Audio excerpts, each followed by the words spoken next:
সালামু আলাইকুম। পশ্চিমাদের রোষানলে যদি আপনি পড়েন কিভাবে আপনাকে সিস্টেমে গায়েব করে দেওয়া যায়, এর একটা উদাহরণ ছিল আমাদের ইরাকের প্রধানমন্ত্রী। এর পরপরই আমরা দেখলাম যে গতকালকে সারা বিশ্বজুড়ে আলোচিত যেই ঘটনা, সেটা হচ্ছে লিবিয়ার যিনি সেনা প্রধান আছেন। লিবিয়া মূলত সেনাবাহিনীর দুই ভাগে বিভক্ত।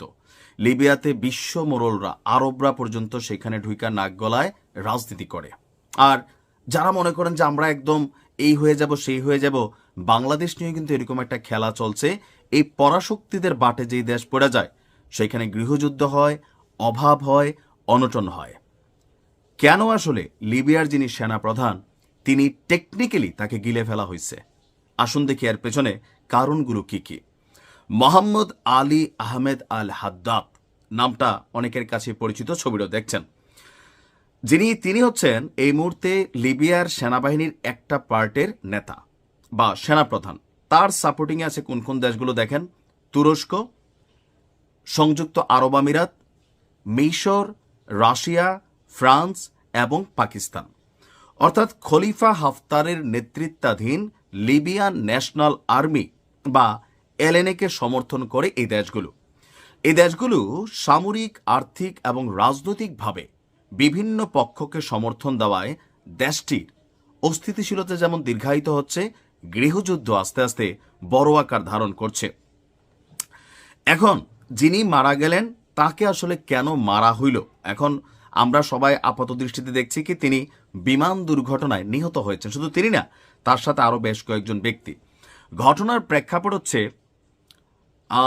আমরা যদি দেখি যে এখানে আল জাজিরা তাদের এক প্রতিবেদন করছে। এখানে তুর্কি কর্মকর্তার বরাত দিয়ে উল্লেখ করা হয়েছে এই দুর্ঘটনায়, বিমান দুর্ঘটনায় 3 জন ক্রু মেম্বারও তারা নিহত হয়েছেন। বিধ্বস্ত হওয়ার আগে হঠাৎ করেই বিমানটি অন্যান্য বিমানের থেকে, বিমানের একটা বহর ছিল সেখান থেকে বিচ্ছিন্ন হয়ে গেছে। ঠিক দেখেন, ইরানের যিনি প্রধানমন্ত্রী ছিলেন তার বেলাও সেম ছিল। 4টা হেলিকপ্টার যাচ্ছিল, শুধুমাত্র ওনার হেলিকপ্টারটাই পট করা সিস্টেম থেকে নাই হয়ে গেল। কিভাবে হইল? পরে আমরা দেখলাম যে হেলিকপ্টারের যে পাইলট ছিল সেই আসলে এখানে ভিলেনের ভূমিকা পালন করছে। ওই হেলিকপ্টারকে সিস্টেমে নেটওয়ার্ক জ্যাম করে দেওয়া হয়েছিল, রাস্তা ভুলে যাওয়া হয়েছিল, টেকনিক্যালি সেটাকে নিচে নামায় আনা হয়েছিল। লিবিয়ার এই সেনাপ্রধান তিনিও যে বিমানে যাচ্ছিলেন, এই বিমানটাও হঠাৎ করে বৈদ্যুতিক গোলযোগের কারণে মূল বিমানগুলো থেকে এটা আলাদা হয়ে গেল। এরপর এটাকে আর খুঁজে পাওয়া যাচ্ছে না। এরপর যখন এটাকে আমরা পাইলাম তখন আমরা দেখলাম সবাই শাহাদাত বরণ করেছে। বিধ্বস্ত হওয়ার আগে বৈদ্যুতিক ত্রুটির সমস্যা দেখা দিলে বিমানটি থেকে জরুরি অবতরণের জন্য আবেদন করা হয়েছিল, তবে তারা আর নিরাপদে ফিরতে পারেনি। প্রেসিডেন্সি কমিউনিকেশন ডিরেক্টরের প্রধান যিনি আছেন তিনি বলছেন, লিবিয়ার সেনাপ্রধান মোহাম্মদ আল হাদ্দাদ তার 4 সহযোগী একজন 3 জন ক্রু সদস্য নিয়ে উড্ডয়ন করেছিল প্রাইভেট এই জেট বিমানটি। উড্ডয়নের কিছুক্ষণের মধ্যেই বৈদ্যুতিক ত্রুটি দেখা দেয়।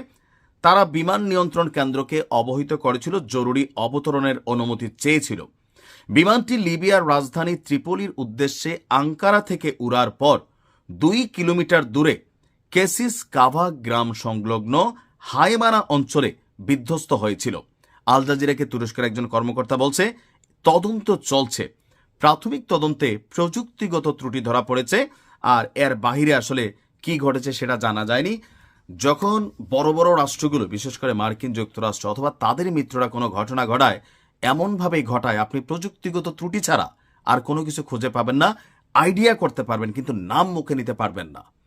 এই টোটাল ঘটনায় তুরস্কের সাথে এই সেনাপ্রধানের হৃদ্যতা সম্পর্কের ভালো যেই অবস্থানটা, বিপরীত দিকে লিবিয়ার যেই আরেক সেনাপ্রধান আছেন বা এখানে 2টা পার্টি তারা রাজনীতি করে, তারা তাদের সম্পর্কে তথ্যপাত্র দেওয়া, এই টিমটাকে শেষ করে দেওয়া, পশ্চিমাদের ইশারা ইঙ্গিতে কাজ করা, এই ভূমিকাটাই চলছিল।